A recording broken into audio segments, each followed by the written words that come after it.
Assalamualaikum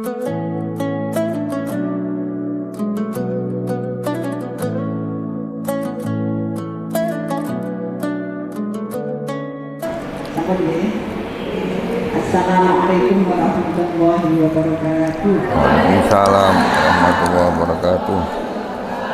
Bismillah, alhamdulillah, wala haula wala quwwata illa billah.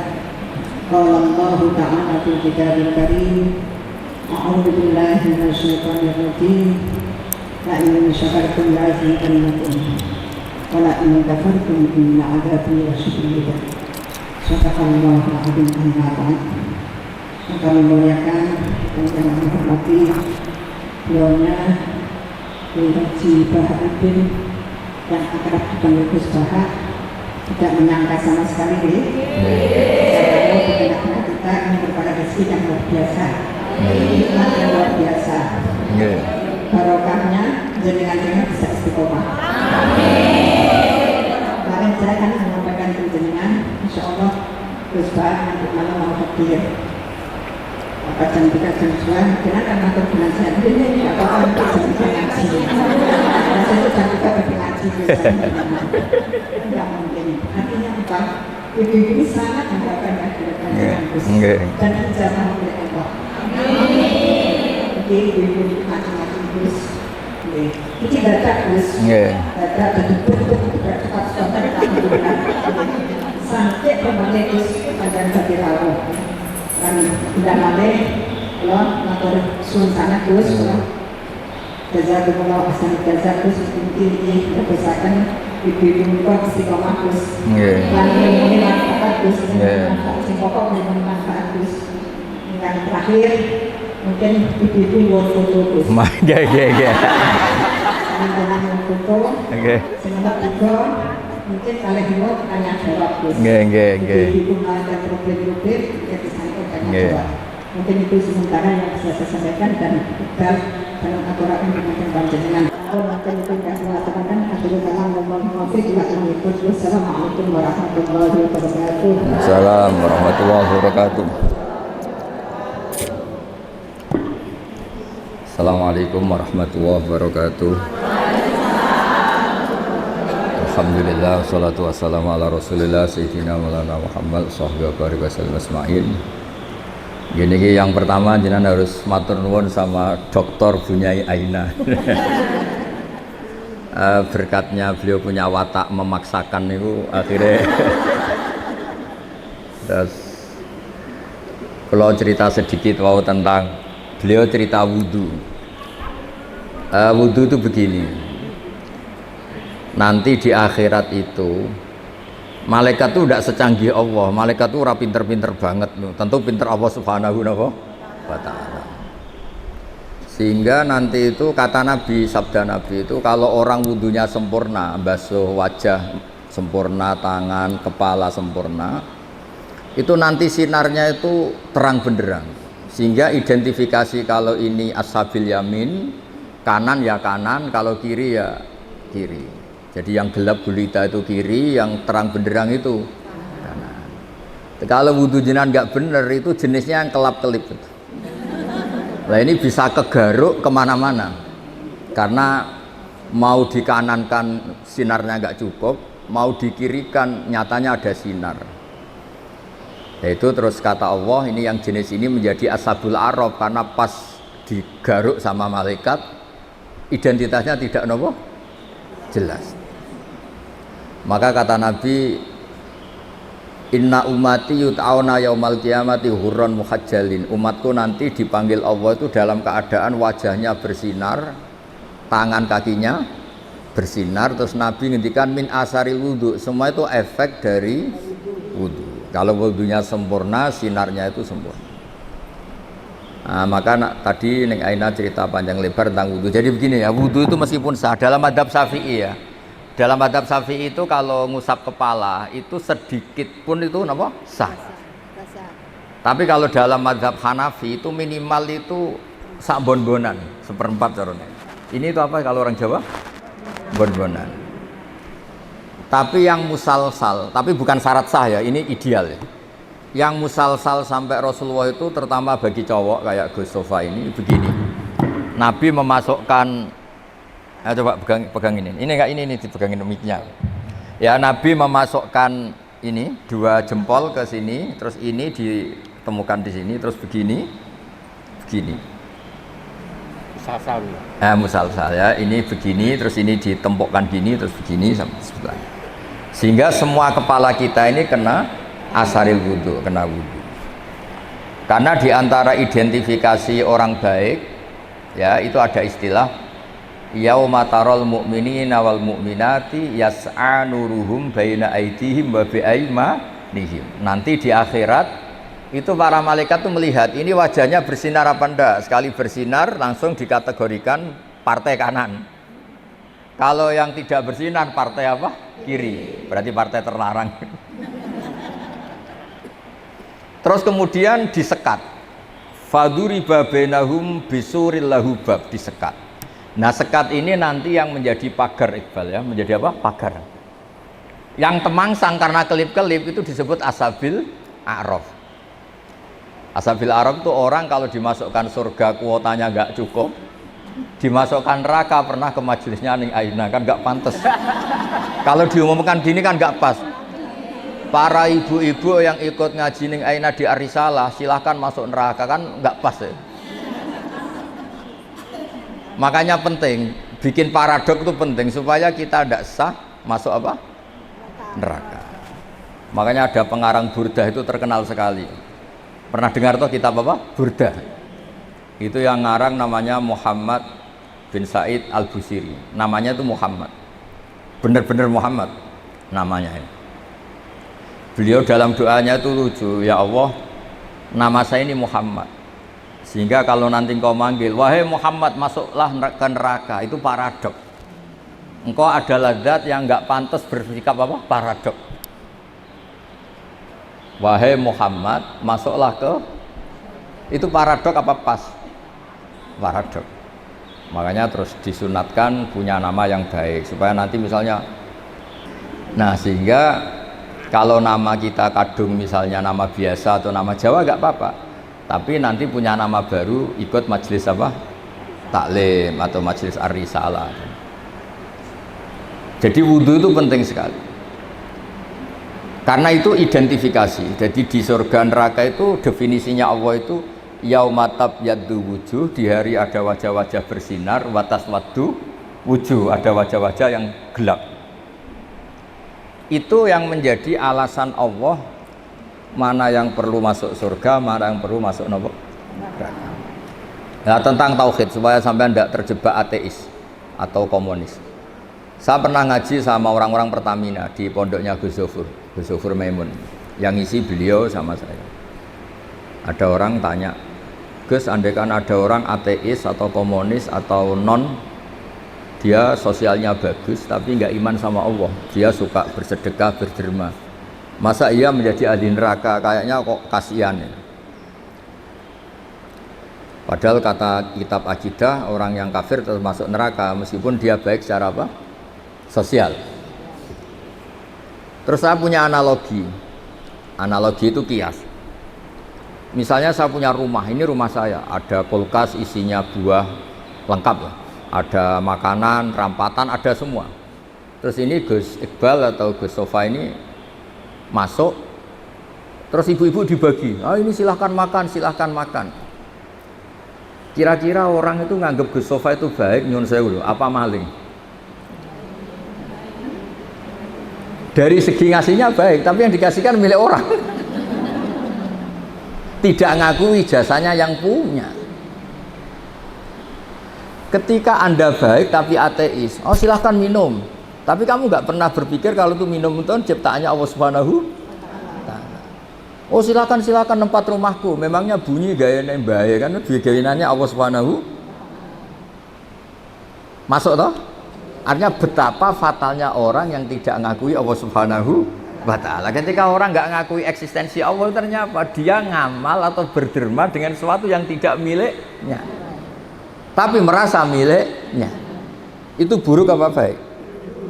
Buruk. Nah itu kenapa orang-orang yang tidak ngakui eksistensi Allah, apapun baiknya tetap kena sanksi.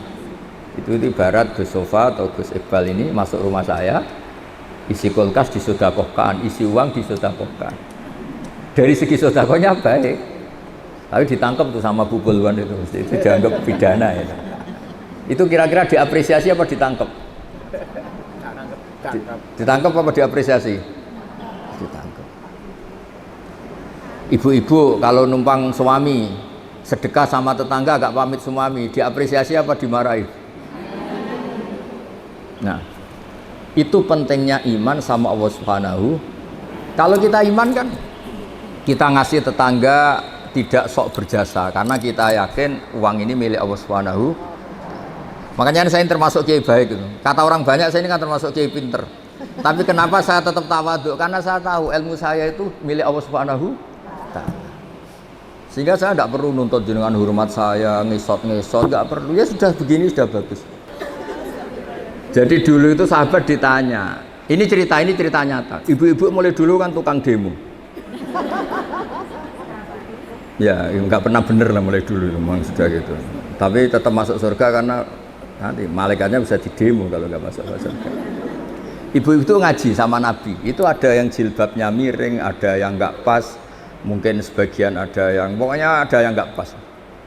Mungkin nyun sewu ada yang sebagian, pokoknya nggak pas. Ya pas ngaji sama Rasulullah. Ya Nabi betul, Nabi Sayyidul Awalin wal Akhirin. Bareng Umar datang ke majelis, semuanya ibtadarnal hijab, semuanya menata apa? Hijabnya rapi gitu. Aku yakin ini adegan tidak ada nih, mungkin nggak setegang ini. Misalnya sama saya saja, mungkin ibu-ibu rileks, ini ngaji sama orang baik jadi rileks. Ketika Umar datang itu langsung ibtad, semuanya nata apa? Jilbabnya. Umar malah tersinggung. Dasar perempuan-perempuan jelek, nggak punya akhlak sama Rasulullah. Sama Rasulullah pakai jilbab nggak bener, tapi sama saya malah bener. Jawabnya ibu-ibu, karena Rasulullah itu baik. Karena Rasulullah itu wa anta afaddu wa aghlat. Afaddu itu Anda itu orang yang sadis. Bisanya nyalahkan, biasanya marah. Kamu bisa tahu kan yang mirip Rasulullah itu siapa? Yang mirip yang mirip Umar itu siapa? Jadi intinya itu Rasulullah itu ya punya majelis untuk perempuan. Bahkan itu punya akibat dan Nabi tetap melanjutkan. Makanya punya akibat tuh sering ibu-ibu mulai dulu yang engkek ya banyak, yang caper ya banyak. Sehingga Aisyah itu cemburu. Dasar Nisaul Ansor. Iya caper dengan Kanjeng Nabi. Untung Nabi sudah nggak ada. Kalau masih kasihan tuh kiai-kiai nggak payu jadi kiai gitu. Ya Nabi kan ganteng, sopan. Sehingga terus Aisyah cemburu, Sayyidah Aisyah cemburu, terus Nabi malah muji. Sebaik-baiknya perempuan itu perempuan Ansor, tidak malu tanya urusan apa? Agama. Tapi Aisyah tetap melihat itu sensitif ya cemburu. Karena kadang tanyanya perempuan Ansor itu sampai urusan privat, urusan khas perempuan. Tentang menyelesaikan haid itu gimana, mandi dari haid gimana. Saat itu kan belum ada syariat, belum ada pondok, belum ada majelis taklim. Jadi memang yang menerangkan harus Nabi sendiri. Jadi semuanya itu ada resiko. Kalau perempuan nggak diajarin nanti nggak tahu cara bebersih, cara sesuci. Kalau diajarin istrinya cemburu. Jadi kayak itu repot. Ya terus makanya terus banyak yang kayak saya terus nganggep lucu saja. Kalau nggak dianggap serius tuh repot. Ya jadi Umar ya tak teruskan lagi. Sampai tahu kan sekarang siapa yang Umar? Umar marah. Ya aduwati anfusina, wahai perempuan yang nakal-nakal. Harusnya Rasulullah ahakku ayyahabna. Rasulullah itu lebih berhak kamu takut, kamu wibawa, kamu hormati. Kenapa sama saya terus? Ya karena Rasulullah itu lebih baik, Anda ini kasar. Semenjak itu, ya makanya terus orang hubungan dengan Allah juga sama. Kamu punya utang orang 1 juta atau 10 juta, nggak bisa nyaur itu nggak berani ketemu. Tapi kamu sering melanggar perintahnya Allah itu kita istighfar ya nyaman. Dengan segala kesalahan kita mengadu ke Allah ya nopo nyaman. Sehingga Allah ini nyata sebagai Rahman Rahim itu nyata. Coba ya, Anda pakai motor teman kamu gadekan, itu nggak berani ketemu. Tapi kita pakai sarannya Allah, mulai oksigen, langit, bumi, semuanya kita pakai. Padahal kita sering salah, mungkin sholat kita tidak benar. Tapi istighfar tetap nyaman, nyebut asma Allah ya tetap nyaman. Saking baiknya Allah Subhanahu wa Ta'ala. Sehingga tetap bikin nyaman orang-orang yang meskipun sedang tidak dekat. Makanya ada sebuah hadits qudsi ngendikan, wahai Daud, Daud ini nabinya Allah. Saya dengan orang yang lari dari saya itu aswaku, sangat-sangat sayang. Nah di Indonesia kebetulan Torekoh itu bersanad sama hadis-hadis seperti ini, sehingga nggak ada kita adat kiai ngecap orang yang enak. Ngecap itu mensetik masih. Mungkin sebagian kita orang Indonesia masih banyak yang judi online, mungkin sebanyak yang kecanduan narkoba, sebagian kita mungkin masih korupsi, sebagian kita masih nggak bener. Tapi karena agama ini bukan mengadili atau terus membasmi, tapi agama ini membenahi. Kalau ada jalan rusak itu dibenahin apa terus nggak dijadikan jalan? Tetap jalan tapi dibenahin. Kalau rumah ada tikus itu rumahnya dibakar apa tikusnya yang disuruh mirih? Nah, gara-gara sanat-sanat seperti itu, sehingga alhamdulillah masya Allah enak kerennya kayak gini tuh peduli. Takut umatnya Nabi itu wudunya salah, sholatnya salah, zakatnya salah. Tidak kok malah ngadili dasar bego, dasar goblok. Enggak, dibina. Sehingga jenengan harus bersyukur dengan metode seperti ini. Meskipun yang ngeri-ngeri sedap. Saya enggak bayangkan. Andai kan saya ini kan sudah kiai top. Itu kalau kesini itu ya gimana gitu. Lo tanyain anak-anaknya tadi nyogoi kopi saya itu belum loh. Saya datang belum sampai 5 menit belum ada kopi. Kok ngaji Gus ya? Nggih. Orang nggih itu bisa saking baiknya atau saking takutnya. Kayaknya yang kedua. Nah, jadi oh ada nih. Di sini aja masih diteruskan. Gimana kalau nggak ditodong? Oh. Pakai mic, ngamuknya pakai mic biar dengar. Saya itu dekat sekali sama Mbak Ma'ruf, suaminya Ning Aina itu beda betul. Mbak Ma'ruf itu anteng ngaji. Kalau sama saya itu diskusi apa? Ikhya. Lu tanya ini anak-anaknya. Diskusi kitab Ikhya itu. Kalau sama Ning Aina diajari tukaran. Gus harus ada RMI perempuan. Tadi saya ketemu ketua RMI. Wah, gugat terus. Dan saya senang. Memang perempuan itu baiknya gugat. Ini ada cerita. Ini cerita sanad mutasil. Saya berkali-kali cerita. Belum ada hukum Allah dirubah kecuali karena pemberontakan kaum perempuan. Jadi di juz 28 itu ada surat namanya surat Mujadilah. Ada yang baca surat Mujadalah. Jadi ada perempuan cantik, namanya itu Khawlah. Orang Arab itu kan hiper, karena makannya daging tidak ote-ote, jadi hiper. Kalau Kiai Jawa itu kan makannya ote-ote, tempe, terus utang jatuh tempo, jadi sudah error lah sudah. Masalah syahwatnya itu sudah error. Sudah tempe, terong, utangnya jatuh apa? Tempo. Kalau orang Arab itu kan makannya daging, orangnya punya uang. Ya mungkin karena lama nggak hubungan suami istri, istrinya itu cantik, ngerti istrinya itu suci, sudah haid suci. Pas masih sholat tuh diajak hubungan suami istri kan nggak mau, setelah wiridan ya nggak mau. Terus dia marah, didihar, belum dicerai, didihar itu ada satu bahasa yang setingkat talak. Ya semuanya gitulah, ada satu bahasa setingkat talak. Terus dia merasa gimana kok sampai gini, kayak sudah dia agak kecewa dengan perilakunya sendiri. Matur Rasulullah, ya Rasulullah saya ini tadi begini-begini. Nabi menjawab, oh yang kamu katakan itu bimanzilati tolak, yang kamu katakan itu semakna dengan tolak, berarti istri kamu tidak halal bagi kamu. Ya lelaki yang mantuk-mantuk, meskipun dia tuh ya iman, istrinya cantik kok hilang. Waduh, gara-gara kata itu terus kehilangan apa? Istri. Dia kayak gimana gitu, kehilangan istri cantik itu kan berat. Kehilangan istri jelek aja berat, apalagi kadang ada yang jelek ngerjekani gitu. Sama Gus, ya. Punya suami ganteng juga, medeni itu.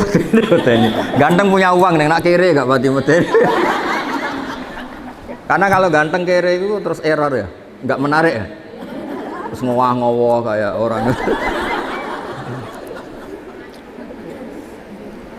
Walhasil terus ya sudah hukumnya itu cerai. Si suami ini langsung nurut sama Nabi, kehilangan istri. Pulang, kata istrinya gimana kata Nabi? Dihukumi cerai. Wow, dilabrak Nabi, ini perempuan ini. Dilabrak. Ya Rasulullah, ini hukum apa? Enggak benar hukum yang kamu katakan tuh enggak benar. Ini hukum apa? Apa-apaan ya? Kalau saya dicerai ketika masih cantik enggak apa-apa. Lelaki itu sudah menghabiskan muda saya, cantik saya. Ketika cantik saya, muda saya hilang, terus kamu hukumi cerai. Kalau dulu nggak apa-apa, sekarang saya ini sudah tua. Saya ini punya anak banyak. Kalau dirawat dia, mesti terlantar, katut babon lain katanya. Kalau dirawat saya perempuan nggak bisa cari apa? Nafkah. Kalau bikin hukum yang benar, Nabi bilang sementara hukumnya hanya gitu, memang hanya gitu sementara. Lu itu perempuan tadi saking kacaunya bilang gini nih enak sama Rasulullah. Ya nanti engkau saya laporkan Tuhan bahwa Anda ini tidak serius. Karena kowe jadi nabi hukumnya harus dievaluasi. Nak gak perempuan gak bisa. Dia pulang tapi perempuan ini religius. Dia sujud berdoa, ya Allah kasih tahu nabi engkau bahwa kalau bikin hukum jangan begitu. Lalu itu malaikat datang ke Rasulullah. Mat turuti repot musuh wedok. Saya tuh berkali-kali loh ketemu ireng ditodong Gus siapa suruh ngaji. Saya biasa bilang enggak ya. Jadi kalau ras terkuat di dunia yang ngomong itu bisa masalah besar. Jadi itu Rasulullah Nabi dikomplain. Makanya cerita itu sebagian tuh nggak bener. Katanya ada kiai cerita nanti bidadari di surga tuh cantik-cantik. Sudah cantik nggak bawel. Udah cantik gak bawel terus gak minta uang belanja, uang salam, ya baik. Terus ada santri bilang, Pak Yai, Ibu Nyai di belakang baru datang, tapi paling cantik yang dari dunia. Kok bisa hanya ada tambahan itu kan? Saking takutnya. Akhirnya hukum dihar itu tidak sama dengan tolak. Makanya ada surat ini Sofa tahu Iqbal. Qad sami Allah qaulal lati tujadiluka fi zawji. Allah itu mendengar perempuan yang bantah kamu. Tujadiluka itu bantah, komplain. Kayak apa perempuan? Hukumnya Allah aja dilawan. Kondang lah, pokoknya prestasinya itu hebat. Cinta Bos. Ya tadi Khaulah tadi. Dan penerusnya maksudnya. Khaulah dan apa? Dan penerusnya. Tapi itu menjadi berkah. Andaikan tadi perempuan tadi tidak komplain, mungkin tidak ada hukum seperti itu. Jadi makanya komplain itu penting kalau sudah muqaddar. Jangan pernah dengar kan sholat itu pertama 50 apa 50. Itu berkahnya Nabi Musa yang tukang komplain. Kalau tidak ada komplain bisa 50. Jadi berkah komplainnya Nabi Musa itu kayak Neng Aina, dia kan tidak model gini, mungkin saya tidak ngaji sama-sama. Misalnya loh, beliau berakhlak karimah kayak orang Jogja. Ngapunten Gus, nak menawi kerso, ngaos, nak boten nggih, mboten dadi penggalih, nderek lah. Wah, aku mesti milih enggak yakin milih enggak. Kira-kira loh, andai kan Neng Aina kayak orang Jogja sesopan itu, saya ngaji apa enggak? Oh enggak, pasti enggak. Itu butuh teror itu.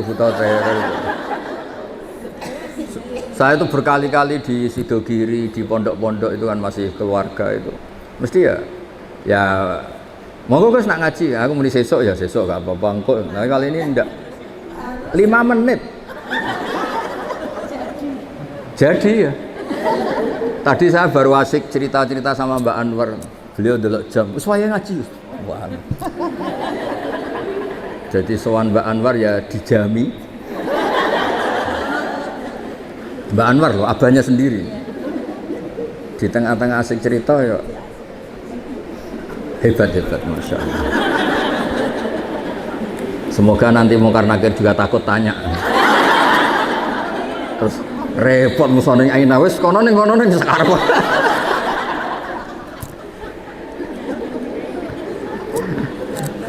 Jadi Allah itu memang zat yang luar biasa. Sesuatu itu kalau didesain sesuai awalnya itu mesti bagus. Meskipun kita kadang tidak cocok. Misalnya perempuan itu komplain, itu ya memang Allah desain gitu. Mungkin baiknya komplain.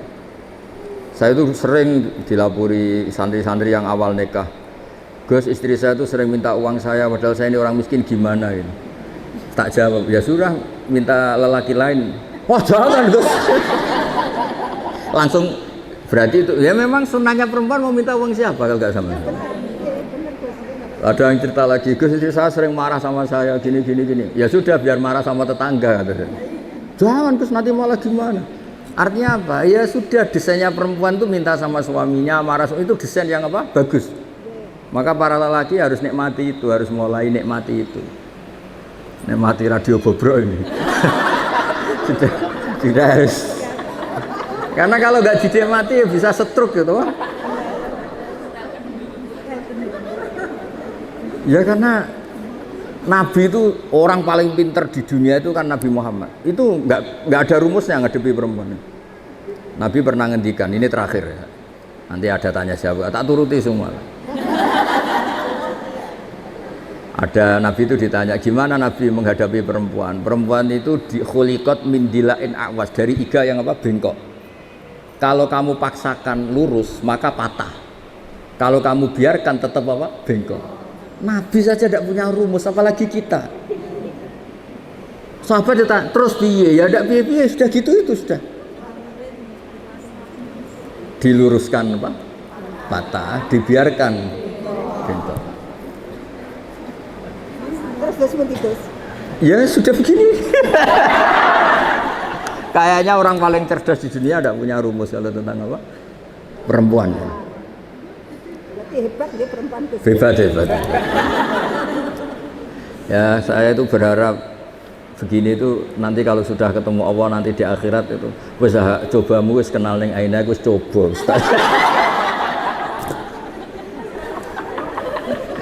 Insya Allah berkait dicoba ini min ahlil apa? Jannah.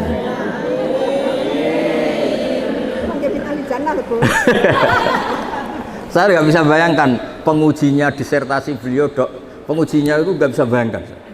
Takutnya kayak apa? Berani nih nanya-nanya itu. Jadinya pinter jenengan. Oh, ada nih.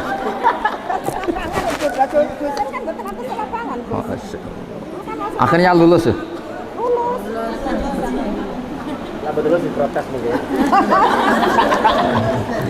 Ya, monggo ada pertanyaan 3 saja. Pokoknya ini niati silaturahim, nggih, hormat. Nggih. Ayo urusi, Iqbal, urusi.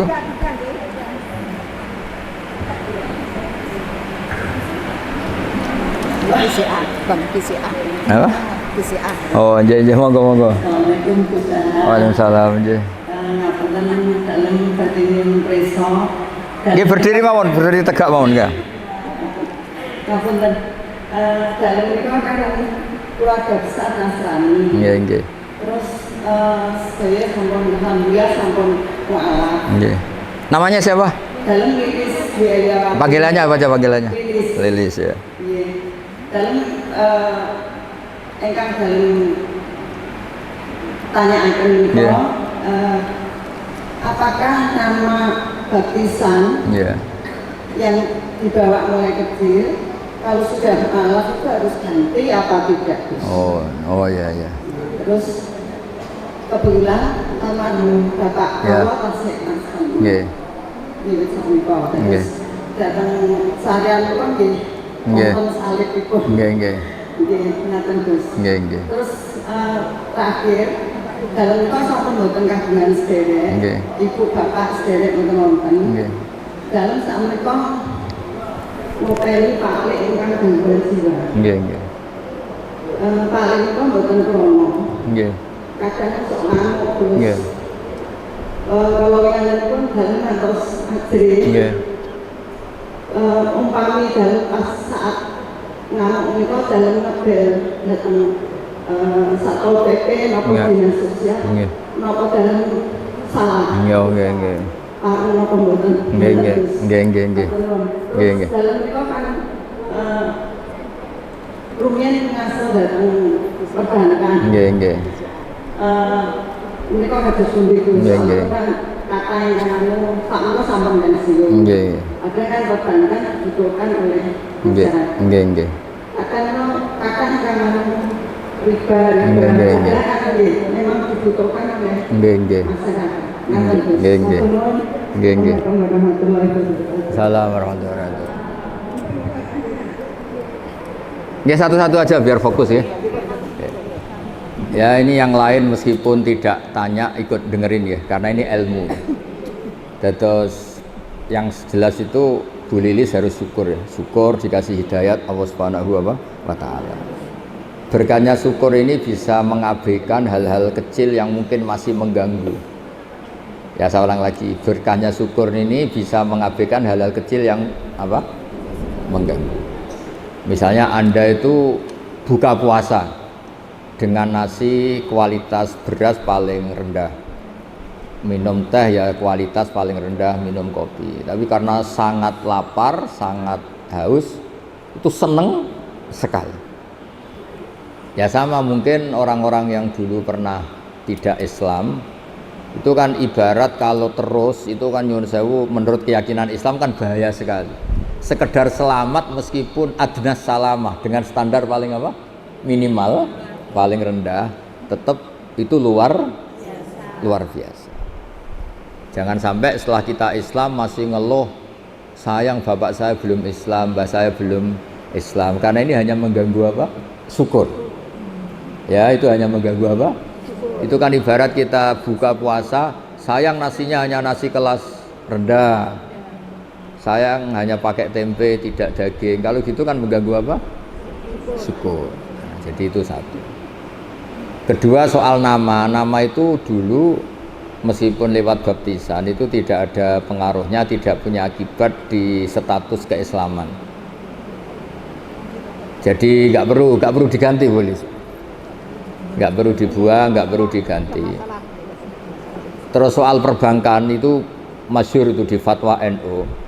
Sesuatu yang remang-remang, misalnya tadi ada orang punya utang 1 juta, disuruh nyaur 1.100.000, tentu seperti ini sepakat itu riba. Tapi kalau sistem itu beda dengan personal, Memang kita tidak boleh bilang langsung halal karena bisa saja lebih dekat ke definisi apa riba. Tapi ya jangan langsung bilang haram, jangan-jangan tadi seperti katakan Billy, memang itu kebutuhan. Kebutuhan gini, sekarang investor itu bisa nggak utang tanggane 1 miliar untuk investasi? Tidak bisa kan, yang menyediakan itu kan pasti utang tonggo kan paling weteng lorong untuk obat, utang modal itu kan. Nah tidak apa-apa, hukum nggak jelas itu nggak apa-apa. Kalau harus nggak jelas ya sebaiknya nggak jelas. Makanya di Nabi itu ngendikan halal ya jelas, haram ya jelas. Tapi selalu ada antara halal dan haram. Itu jadi kalau yang makanya dulu Mbah Maimun itu sering bilang, tapi tidak ngeritik ya Bu Lilis, sering bilang usahakan sama-sama urusan dengan bank itu bank pemerintah atau bank negara. Karena itu kalau misalnya ini salah dan memang misalnya benar-benar riba, sak keliru-keliru negara itu untuk pakai sarana umum. Bayangkan keliru sekalipun, bayangkan keliru, apalagi kalau tidak keliru. Tapi saya ulang lagi, bukan berarti terus menafikan yang swasta, bukan. Tapi ini cerita kalau ada pilihan. Misalnya gini, haji lewat negara sama swasta, sak keliru-keliru negara karena negara. Misalnya gini contoh gampang. Kemenak atau haji atau di lembaga-lembaga sosial negara, Kemensos atau BUMN, tentu salah itu banyak sebagai manusia. Tapi sekeliru-kelirunya negara, ada PLN, ada jalan, ada jembatan. Yang kembali ke rakyat itu jumlahnya tetap apa? Besar. Misalnya Kemenak ya pasti ada salahnya, namanya manusia. Tapi ada kantor KUA, ada sarana prasarana, ada penyuluhan, ada gedung apa? Haji di mana-mana ada. Sehingga swasta ya baik, menopang pemerintah. Tapi kalau sama-sama milih, itu yang mendekati darurat Bu Lilis, memang sistem apa? Negara. Artinya sesuatu yang dengan tanda kutip awalnya nggak boleh, untuk menjadi boleh kan nunggu status darurat. Dan yang sering darurat adalah keputusan apa? Pemerintah. Misalnya menetapkan Syawal, secara ilmiah orang Indonesia tuh banyak yang mandiri bisa falak, banyak. Tapi kan subjektivitasnya tinggi. Makanya kemarin yang Kemis saja ada, bukan sekedar yang Jumat, yang Kemis saja ada. Ya kan? Nah, ikut pemerintah itu menjadi lebih baik, tapi tidak harus juga di bab Syawal. Pemerintah sendiri kan membolehkan beda. Pemerintah sendiri membolehkan apa? Beda. Ya, jadi boleh kalau masalah perbankan itu sudah didiskusikan, tentu ada kadar lebih yang pengganti administrasi sebagai pekerja. Ada lebih yang karena memang mendekati definisi riba. Itu kan kita tidak pernah tahu. Lebih itu kan ada lebih yang karena memang terus nilai uang. Kan macam-macam. Nah, menurut saya hal yang kita tidak harus tahu persis, nggak apa-apa kita bilang, karena Nabi ketika ada halal jelas, ya ada haram jelas, tapi di tengah-tengah itu tidak jelas. Kayak jenengan jadi istri itu tanya sama suami kamu, istri baik apa enggak? Mesti suami kamu kalau pas tidak ada kamu bilang jelek. Pas ada kamu bilang apa? Yang benar itu menurut saya itu tidak baik ya tidak jelek. Kalau dibilang jelek nyatanya anaknya banyak, berarti kan rukun. Ya kan baik kan?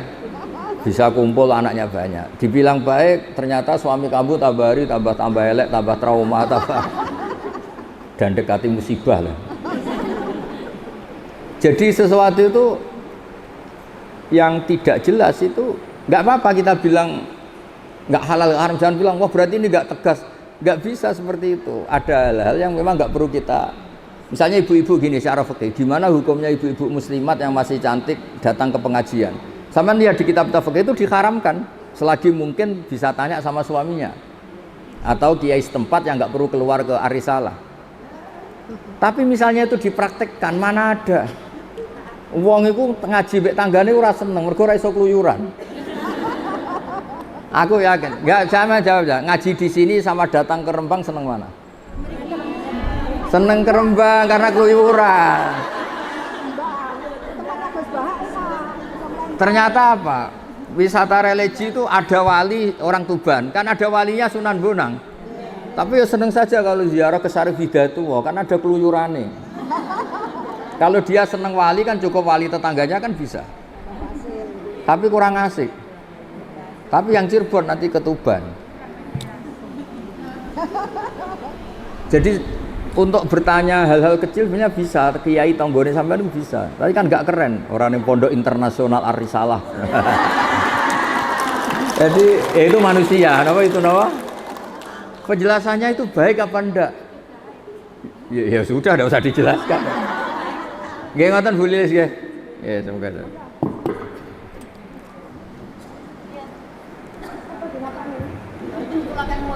Mas.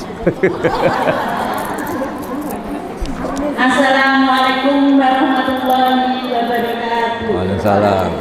Kula buka rumah santri Mondo. Nggih. Mondo itu mana nih? Takbir Nggih. Pusdaan. Oh, nggih. Dumateng Umi Aina, Neng Mila, Neng Pia, nggih salam takbir. Nggih. Kula nyuwun pangapunten tasik. Gus Sofa saking ngamuk. Nah, engko mutung.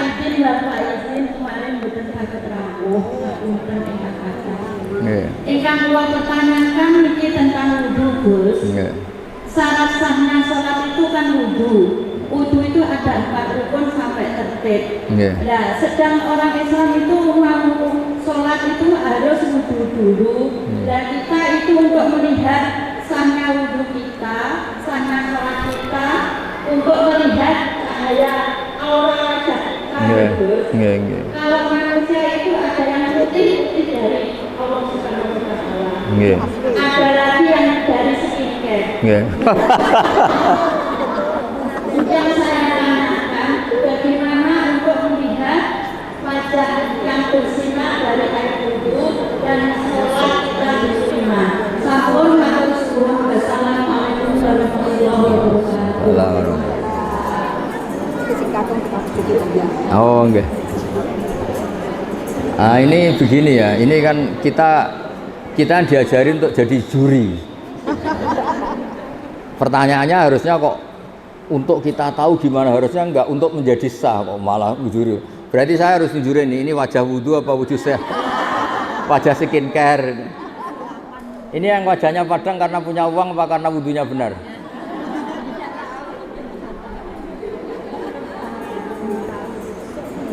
Ini kan pertanyaannya katanya, jadi begini ya, ibadah itu satu memang harus ada aturan fikih ya. Wudhu sah punya akibat sholatnya sah. Sholat sah itu bergantung wudhunya sah. Oke, itu begitu. Tapi yang perlu dicatat, syariat ini itu ada standar minimal, namanya adnal kamal, standar minimal. Standar minimal itu bisa diberikan orang-orang yang mungkin takdirnya jauh dari ulama, lahir dari keluarga abangan, bahkan mungkin mbak-mbaknya nyuwun sewu masih ikut partai terlarang dulu, misalnya PKI atau komunis. Sehingga di Fathul Mu'in itu sering ada kesalahan-kesalahan yang kata beliau ma'fu karena dia nasa'a ba'idan minal ulama, dia di komunitas yang jauh dari apa? Ulama. Jauh itu tidak harus fisik atau jarak fisik, bukan. Mungkin dia tetangga Lirboyo tapi dari keluarga yang kebetulan mbahnya bapaknya enggak sholat, atau mbah-mbahnya dulu terafiliasi partai apa. Yang namanya komunitas, saya tadi cerita di depan Mbak Anwar sampai dokter tahu, itu dulu itu ketika Musoddek ngaku nabi, saya ini termasuk peneliti, itu yang percaya banyak. Ternyata ketika saya tanya, kenapa kamu percaya Musoddek nabi? Jawabnya apa? Lucu. Memangnya kalau dia nabi masalahnya apa ya? Tak tanya, kamu tahu nabi itu apa? Enggak tahu. Ketika tak jelasin, nabi itu orang yang mulai kecil tuh baik, gak pernah maksiat. Oh kalau gitu ya enggak, Musoddek enggak nabi gitu. Sama, orang-orang yang lahir dari keluarga abangan, keluarga itu janggal. Gunanya apa sih sholat? Gunanya saja malah janggal. Kerami kok diambungi, malah janggal. Nah yang jenis ini kok awal ngaji ning Aina atau awal ngaji siapapun, kayaknya nggak boleh terlalu keras. Karena apa? Piro-piro gelem apa? Gelem ngaji, karena dari posisi seperti itu mungkin malah awalnya itu mencibir orang apa? Orang sholat. Jadi memang itu seninya beragama. Itu ibarat orang yang sudah di kubangan lumpur, selamat saja sudah bagus, dientas dari kubangan ke daratan sudah bagus. Jangan langsung pakai skincare tadi. Oh tapi ini sudah bagus selamat, tapi wajahnya masih belepotan lumpur. Ya piro-piro tidak di kubangan lumpur. Jadi semua itu ada ukurannya, jangan langsung ya instan terus semuanya standar apa? Ideal, tidak bisa seperti itu. Ya jadi kita biar terbiasa kajian akademik. Jadi zaman Nabi jadi Nabi itu kan sahabat yang mantan preman, mantan macam-macam. Makanya ayat Makkiyah itu neng Aina itu jarang ada aturan-aturan hukum fikih. Hanya ngendikan akidah yang ringan-ringan karena masyarakatnya belum apa? Siap. Ya contoh gampang gini, dulu itu orang kok nggak nyabu itu nggak bisa bayangkan. Wong sumpek kok nggak nyabu itu nggak bisa bayangkan. Uang nggak punya. Sehingga haramnya khomer itu ya nunggu setelah ada kesadaran ilmiah, kesadaran Islam itu merusak apa. Dulu ya janggal wong. Makanya kalau cerita di Indonesia jenis toa apa itu sudah menyatu dulu. Akhirnya apa? Allah itu pernah menghitung. Jadi khomer itu paling unik. Khomer itu haramnya itu sampai 3 kali, 3 tahap, 3 fase. Pertama, haram yang dipertimbangkan. Lucu kan? Haram yang dipertimbangkan. Orang Arab itu kan suka perang. Perang itu kan nervous. Tapi kalau agak-agak fly kan kendel. Pernah satu komunitas itu orang soleh semua, nggak nyabu, musuhnya orang nyabu. Situ nekat kendel, yang soleh nggak kendel. Akhirnya caranya jawab Allah itu unik. Kul fihima ismun kabir wa manafi'ul linnas wa ismuhuma akbaru min naf'ihima. Ya khomer itu memang haram tapi ada unsur manfaat. Tapi madorotnya, bahayanya lebih banyak ketimbang manfaatnya. Sehingga orang-orang tuh masih banyak yang nyabu. Terus kedua, diharamkan lagi karena ada sahabat gara-gara habis ngefly ngimami yang mestinya bilang la a'budu ma ta'budun, bilangnya a'budu ma ta'budun. Jadi artinya orang-orang kafir saya yang menyembah apa yang kamu sembah. Gara-gara nyabu muntallah lah. Padahal ini prinsip la a'budu kan saya tidak menyembah Tuhan Anda. Gara-gara lanya dibuang menjadi saya menyembah. Terus diharamkan kalau mendekati sholat. Jadi khamr itu haram jam 11 mendekati duhur. Kalau asar ya jam 2:30 baru haram. Tapi kalau pagi nggak apa-apa. Zaman itu. Ternyata alhamdulillah pagi minum khamr gara-gara ngefly nggak sadar dia bacok-bacokan sama pamannya, sama bapaknya. Saya semenjak itu terus khamr diharamkan secara total, nggak melihat waktu, nggak melihat apa-apa. Pokoknya khamr itu mesti buruk. Nah ini pelajaran bagi Gus Sofa, bagi Neng Via, Neng Mila. Semuanya itu proses. Itu yang diikuti GG NU, GG pesantren. Kalau dakwah itu proses, tidak langsung apa? Nah, misalnya jenengan wudhu aja rung bener langsung kon tahajud, terus koyok sholat qiyamul lail kok Said Ali Zainal Abidin 1 malam 1000 rakaat. Itu tambah baik apa tambah lari kira-kira? Tambah lari. Ya gitu. Ya. Nggih mboten napa-napa. Niki mau dibisiki ning Aina. Turuti Gus, iku suaminya tukang mijeti abi. Nggih.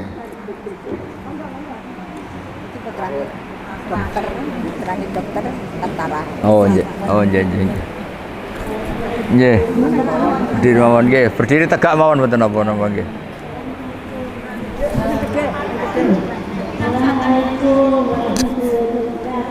Assalamualaikum warahmatullahi wabarakatuh. Nggih, apa namanya? Asmane. Oh, Sri Ani nggih.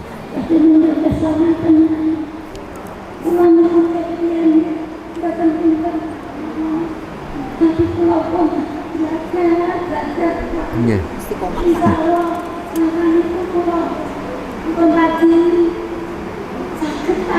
Nggih. Nggih. Perempuan ini menjadi kecelakaan itu gampang kesulitan. Mungkin cara dan lepas kata itu berusaha selalu berusaha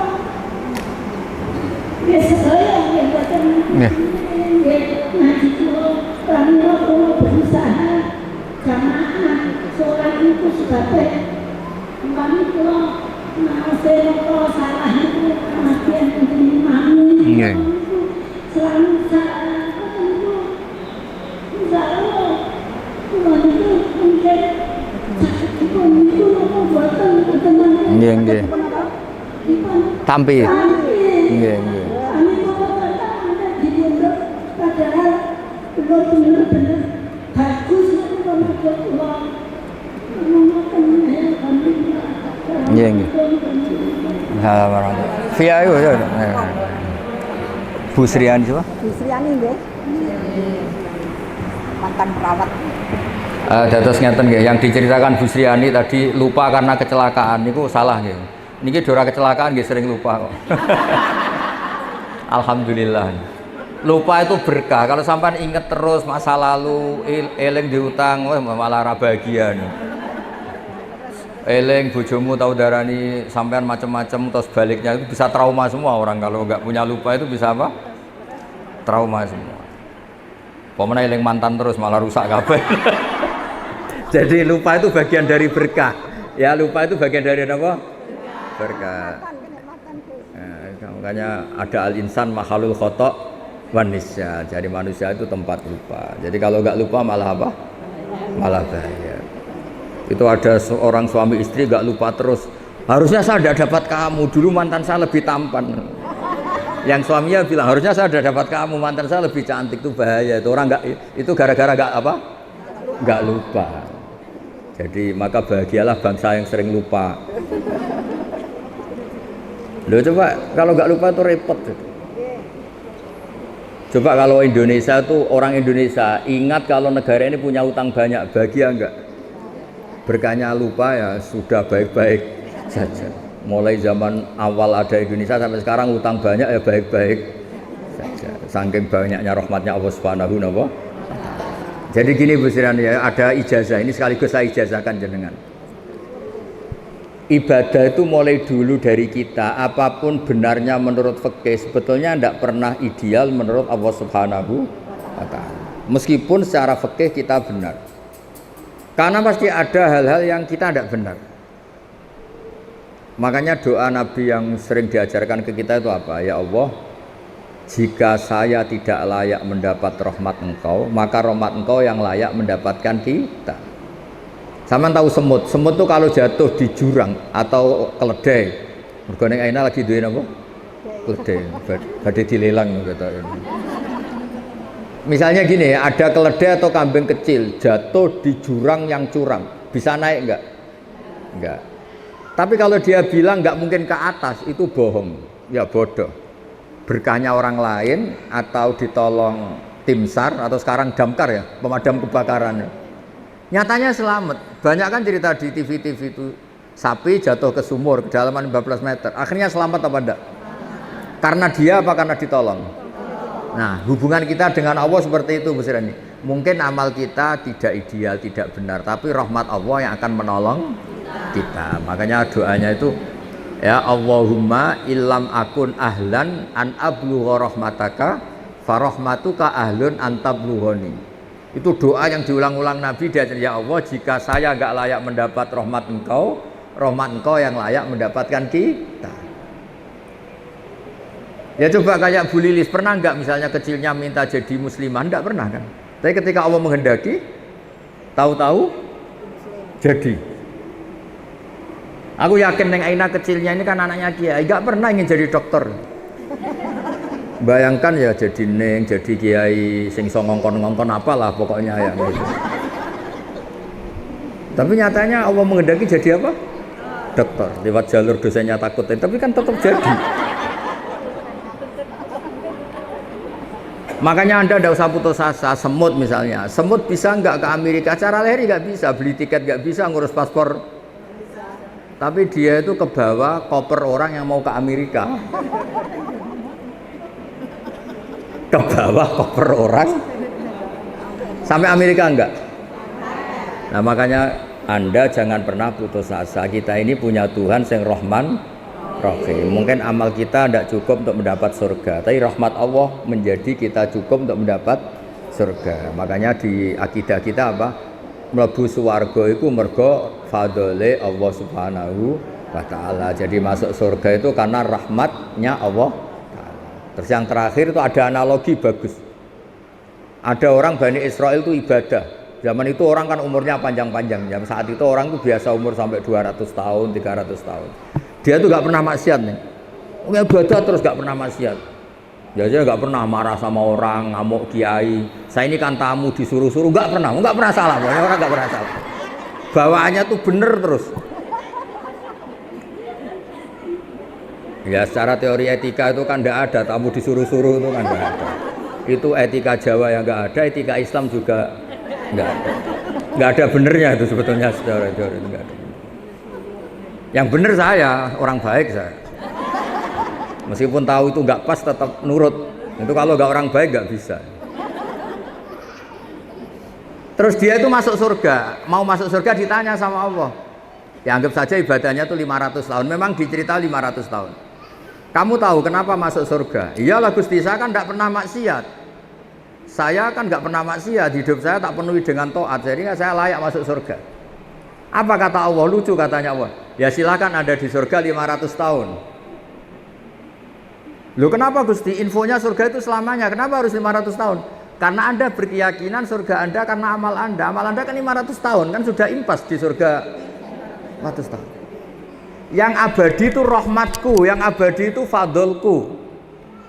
Kalau amal kamu pasti terbatas. Saat itu juga dia merevisi tidak Gusti, saya masuk surga itu hanya karena rahmat Engkau. Artinya apa? Teori yang mengatakan surga itu segala-galanya karena amal pasti tidak cukup. Yang cukup adalah fadlnya Allah Subhanahu. Coba misalnya jenengan seperti ini ngaji, kan kata jenengan baik. Coba sekarang tanyakan suami Anda yang mungkin sekarang baru nyari Anda. Dasar bojo keluyuran.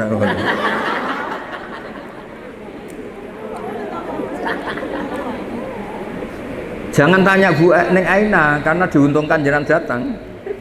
Terus kayak Bu Nyai tenan keren. Tanyakan anak kamu yang mungkin sekarang berharap Anda bikinkan mie.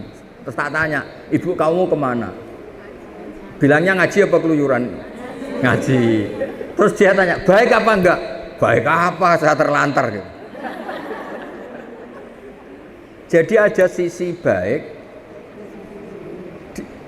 sosial itu. Makanya di kitab Hikam itu ada keterangan. Manusia itu apa? Orang yang ketika baik saja buruk, apalagi ketika buruk. Misalnya jenengan punya toko laris manis. Prestasi apa Anda? Tanya toko sebelah. Anda naik pangkat. Baik. Tanyakan yang kamu langkai. Jadi asal ilmu sosial itu tetap ada masalah yang menyertainya. Makanya pernah ada orang tanya ke saya, orang kaya, Gus doain saya ini jadi orang kaya raya, nanti saya ngerawat 1000 anak yatim. Dasar orang kaya bodoh kata saya. Kok bisa Gus? Itu kalau Allah menyembadani doa kamu harus bunuh 1000 bapak. Karena untuk menjadi yatim bapaknya harus mati dulu katanya. Berarti kalau ada orang orientasi, ya Allah saya ingin kaya biar umat orang miskin 1 miliar. Berarti sama dengan juga bilang miskinkan 100 miliar orang, nanti saya rawat. Ada unsur buruknya apa enggak? Jadi asal ilmu sosial itu pasti ada sisi apa? Ada sih. Nah, seperti ini nggak mungkin cukup membawa kita ke surga. Yang bisa membawa kita ke surga abadi hanya fadlnya Allah Subhanahu wa ta'ala. Coba kamu misalnya suami kamu baru butuh jenengan, terus dengar, wah nggak bisa diganggu, baru tahajud. Bagi suami kamu itu problem apa ibadah? Problem. Wah sekarang istri saya nggak suka tidur sama saya, sukanya tahajud. Dianggap problem apa? Baik. Problem. Kamu punya utang, waya nyaur. Nggak nyaur ke bank bayar malah tahajud atau duha, tanyakan pegawai bank. Jadi selagi di dunia itu tidak bisa. Makanya harus kita yakini kita bisa begini itu karena Allah Rahman Rahim. Ya sudah kita melakukan suatu sesuai prosedur fikih, tapi yang menjadikan semuanya baik-baik saja karena Allah Rahman. Indonesia itu harusnya sudah bangkrut mulai dulu. Dijajah bareng latihan bernegara ya gini sampai gini. Tapi berkatnya Allah Rahman Rahim ya baik-baik jajah. Diumumkan hutang negara banyak, yang nonton ya tenang, sudah tahu gitu. Itu tidak hanya hutang negara, kita hutangnya juga banyak, tenang. Sehingga kita jadi bangsa yang kuat. Itu ya kabeh fadhole Allah Subhanahu. Ya jadi jelas ya tadi orang itu yakin ibadahnya yang menjadikan masuk dia surga. Terus sama Allah, ya sudah kamu di surga tapi 200 tahun saja, 500 tahun saja. Kenapa Gusti? Katanya surga selamanya. Karena amal kamu terbatas, sehingga pahalanya juga harus terbatas. Yang tidak terbatas itu fadl saya, rahmat saya. Oke, ngoten. Assalamualaikum warahmatullahi wabarakatuh. Ya. Ini harus ada fikih baru. Artinya gini, kalau ada salam kan dijawab, kalau ini enggak sekedap. Ayo jawab dulu.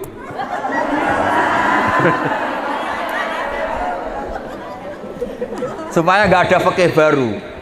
Menurut Dr. Hajah Neng Aina, bahwa salam bisa dijawab dengan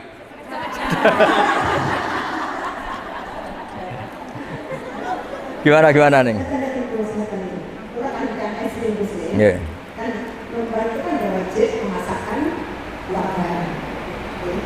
Perempuan itu kan nggak wajib masak. Oh, ini mulai. Wah, Pak, rungono Pak.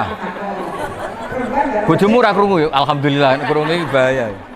Mencuci pakaian. Nggak wajib nih. Sebetulnya kan sangat luar biasa. Seperti ratu gitu bersih ya. Nah, menurut saya Gus, tapi sekarang kan ada syariatnya Allah kalau perempuan itu harus taklimat kepada suaminya. Ya. Dan misalkan suami sekarang menyuruh istrinya untuk masak, itu perempuan itu boleh menolak atau tidak? Mulai kita aslinya. Tapi wajib nurut. Iya, ini kan mereka bertentangan. Kemarin saya ngaji di Gus, ini saya berjoki sama bapak-bapak, bapaknya protes. Akhirnya saya juga sama Gus Kowe, Dewan Kota, saya juga diprotes. Ini orang ngaji jangan berhenti di situ. Terus sesungguhnya Gus, itu masakan. Terus saya kesungguhnya, pasti wajib taklimat dan ikan. Mau kurang Gus. Terus saya mulai ujung-ujungnya mau itu kalau mana masak malih. Kita nggak wajib untuk masak. Kesungguhnya Gus. Mau jawaban yang menguntungkan apa yang benar? Yang menguntungkan dan benar.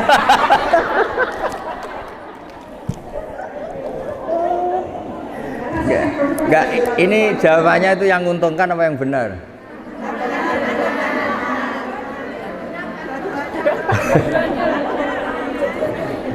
Ini sudah kayak partai politik, jadi nah sebetulnya ini agama itu ada dua dalam menyikapi masalah sosial. Satu hukum objektif, dua itu hukum sosial. Kalau dalam hukum sosial Ning Aina itu ada pepatah al-insan abdul ihsan, manusia itu akan diperhambakan oleh kebaikan orang lain. Jadi kalau kita misalnya punya suami itu sudah ganteng, baik, maco, pokoknya sempurna lah, sudah gitu kaya, sayang, itu mbok perempuan gak disuruh masak, itu masak sendiri. Ini sudah jelek, merongos, gak punya uang, nyuruh masak. Hanya berdasar hukum fikih lelaki itu boleh nyuruh. Terus si perempuan ini boleh menolak. Kasus-kasus sosial itu nggak bisa ditangani secara fikih. Yang bisa nangani itu ya hukum apa? Sosial. Misalnya gini, ada lelaki ini miskin jelek, tapi beruntung karena dia entah dapat jimat dari mana, dapat istri itu cantik, kaya, sopan, baik. Terus lelaki ini nyuruh masak, itu disalahkan orang seluruh dunia apa dibenarkan? Disalahkan. Terus ketika disalahkan karena tadi sudah perempuannya cantik, sopan, kaya. Masa iya orang kaya, majikan yang punya harta disuruh? Jadi sebetulnya benar tidak itu dalam sosial itu ya konteksnya konteks sosial. Makanya kata Sayyidina Ali, ahsin man syi'ta takun as amirah. Silahkan baik sama orang, pasti kamu yang mimpin. Misalnya gini, saya punya mobil Alphard. Saya tadi sowan Mbak Anwar diajak Ning Aina sama Gus Sofa naik Alphard. Beliau baik, mau Gus pakai mobil saya, dia baik.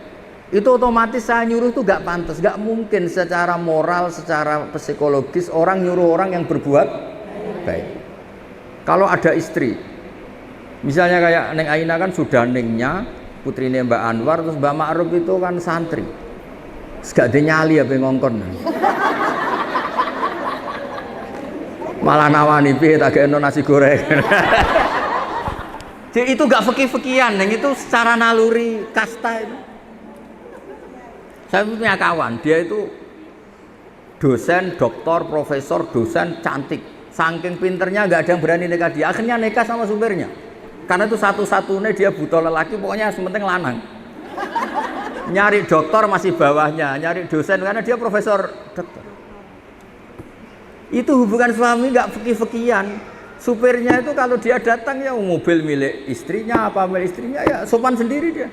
Wahai masak ya masak, wahai nyuci. Tak tanya kenapa masak dia, kamu kan lelaki. Ya tapi kan hamba sahaya Gus. Jadi hukum sosial seperti itu nggak perlu difikihin lah kira-kira gitu ya. Hukum fikih itu tetap ada nih, tapi tetap kalah sama. Iya kan karena tadi al insan abdul ihsan. Ya.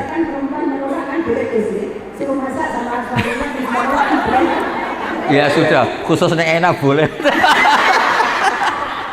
Pokoknya ya ini khusus ya. Ya dan yang sejenis Ning Aina.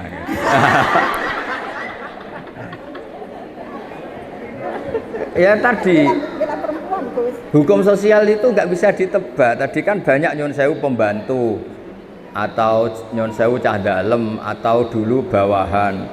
Kemudian menjadi suami istri dari atasan. Ada yang sebaliknya. Itu kan sudah menciptakan hukum sendiri atas nama hukum apa? Sosial. Makanya itu pepatah Arab itu masyhur, al-insan abdul ihsan. Soalnya al-insan abdul ihsan. Manusia itu akan diperbudak oleh kebaikan. Kebaikan. Itu sudah di alam bawah sadar itu pasti.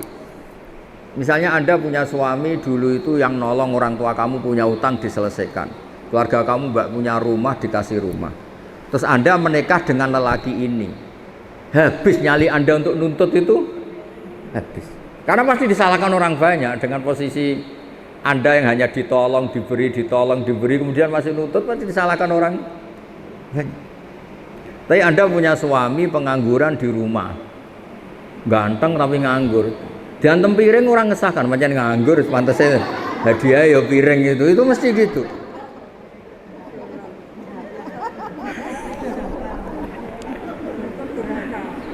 Jadi intinya itu Neng, ada hukum-hukum yang nggak bisa, makanya Nabi itu unik. Ada sekian hukum Islam yang kata Nabi itu diselesaikan pakai apa? Sosial. Makanya ketika Nabi mensifati orang baik itu apa? Alladzina yunfikuna fis-sarra wad-dharra, orang yang suka berinfak, masa susah maupun senang. Wal kadhiminal ghaidha, kalau emosi bisa ngempet. Wal afina 'anil nas, kalau kecewa mudah memaafkan. Yang bisa menyelamatkan kita itu hukum sosial. Kalau saya hubungan dengan Neng Aina itu misalnya terus pakai saya ini kiai besar kok disuruh-suruh, habis hubungan itu. Tapi berkahnya saya ini berakhlak karimah. Maka baik-baik. Kamu bisa bayangkan ada kiai 5 menit belum duduk ngaji Gus ya.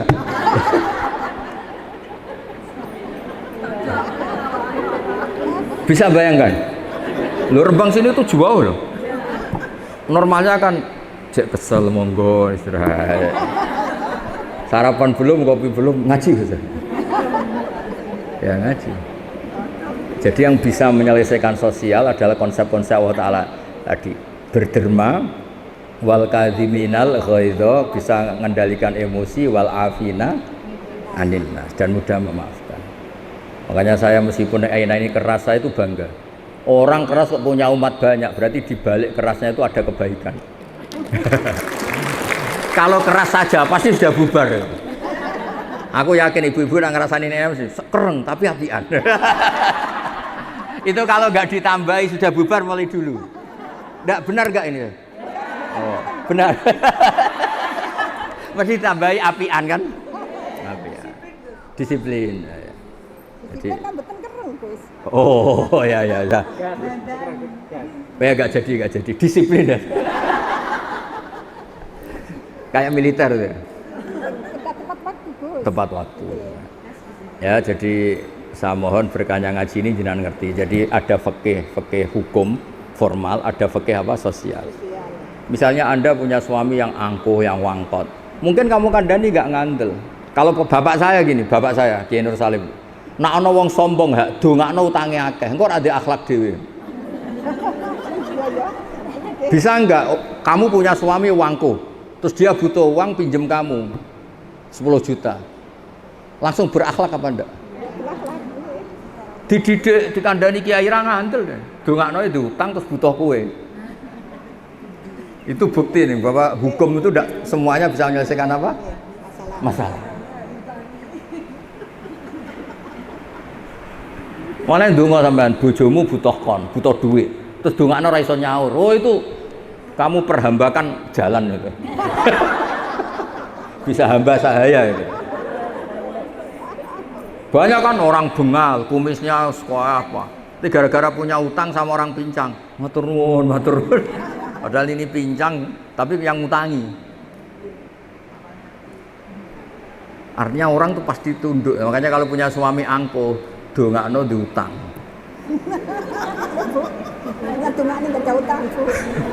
Utang jenengan angger dekne mlete. Saur Mas. Insya Allah milih korah-korah milih nyuci daripada daripada ditagih. Nggih mboten. Nggih ngoten nggih mugi manfaatnya. Al-Fatihah.